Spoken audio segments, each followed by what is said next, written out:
c'est qu'effectivement, on a un rallongement très net des délais globalement, puisqu'on est passé à plus 1,5 à 2 la prolongation des délais aujourd'hui pour avoir des réponses de financement sur les opérations immobilières.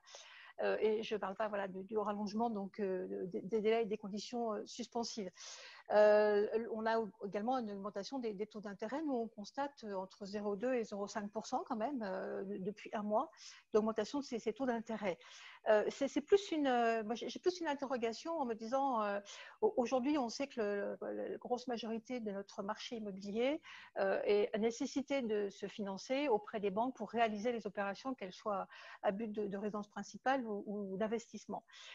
Et qu'il est important, quand on entend que la haute autorité avait resserré, enfin avait préconisé un resserrement des conditions d'octroi, et Bruno vient d'en reparler assez longuement, c'est peut-être de reposer tous ces codes et de se dire qu'aujourd'hui le monde a changé, qu'on vit une époque qui chamboule tous les codes et qui perturbe l'ensemble des marchés, et l'immobilier en est qu'un exemple.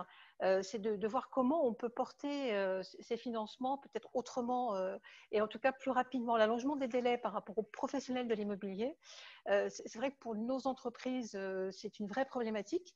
C'est-à-dire que ce qui avait été engrangé, signé avant le confinement et qui aujourd'hui se voit reporté à des délais qui vont dépasser la sortie de confinement, c'est juste dramatique pour 90% des agences qui font de la transaction immobilière en France.